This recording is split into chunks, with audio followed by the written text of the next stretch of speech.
You're riding along, it's quiet, and then there's a car coming from behind. That little warning is the whole point of a radar tail light. The thing is, most radar lights are still pretty expensive. But this one, from Coospo, is a lot more affordable. So the big question for me was, can you actually trust a budget radar like this in a real traffic? I'll walk you through how it behaves, what it gets right and where it struggles, and whether I feel I can actually trust it on my rides. So let's start with how it fits into my setup and what this device actually is.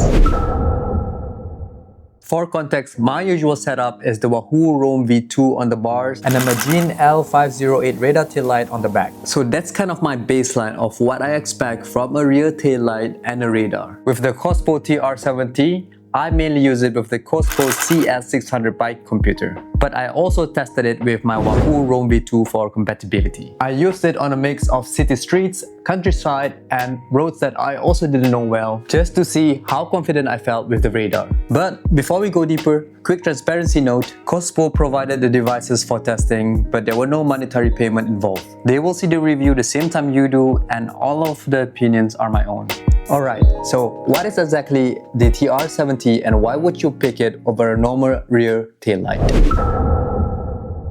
This device is both a light and a sensor that watches traffic that comes from behind. Inside this little unit, you got a radar that can detect up to 140 meters behind you with 40 degrees horizontal range. On the light side, it is rated up to 70 lumens, and Coospo claims it can be seen from up to 1.5 km away depending on the mode. It connects over ANT+ and Bluetooth, so it can talk to bike computers and your phone via the Coospo Ride app. Physically, it's a compact plastic unit and weighs roughly 64 grams with a single button for power and mode changes. The body feels solid enough, no obvious flex or gaps, and the mount holds it upright on round and aero seat posts. It's rated IP67 for water resistance, so it should handle rain and wet roads without any problem. At the time of the recording, it sits firmly in the budget radar category, priced noticeably lower than the top-end radar options. On paper, you're getting three things in one: a rear radar, bright tail light with a long battery life, all those at a lower price.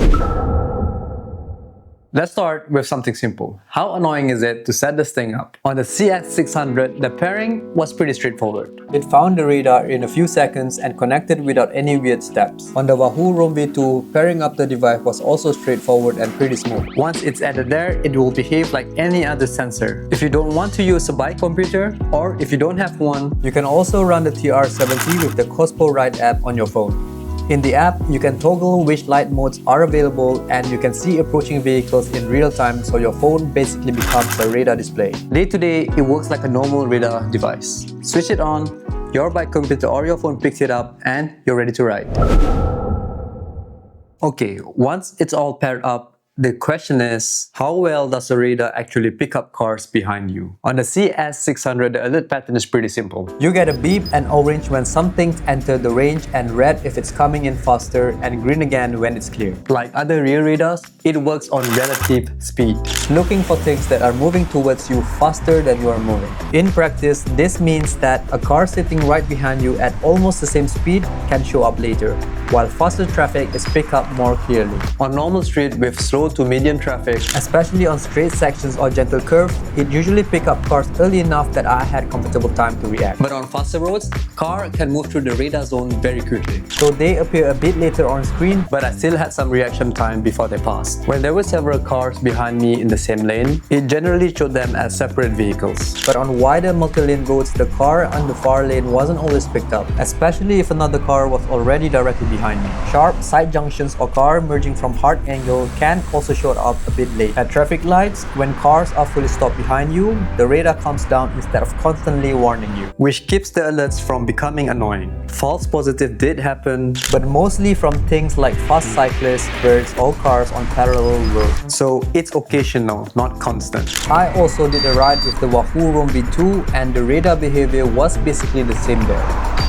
Overall, for my rides on both familiar roads and unfamiliar roads, the TR70 behaved like a real radar. Reliable enough that I actually use it as long as I keep those radar caveats in mind.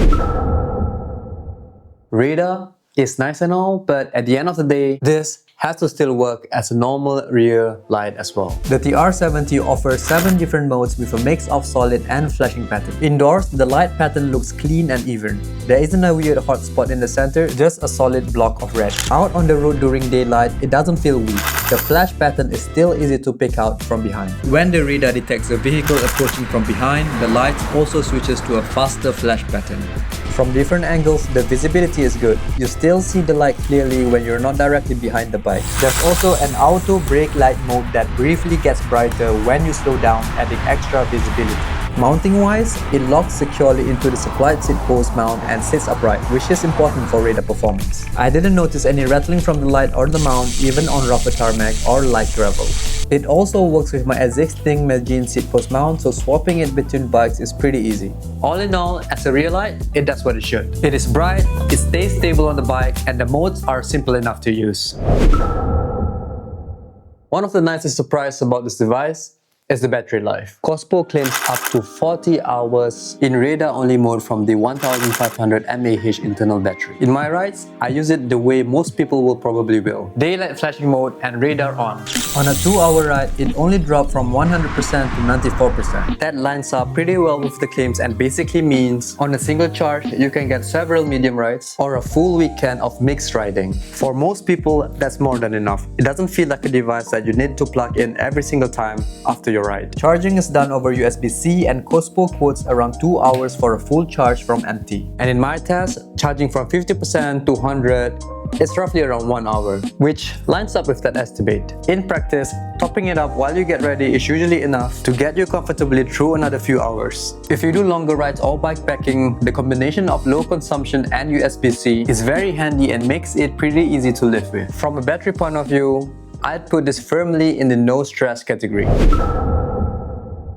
It's all not perfect though.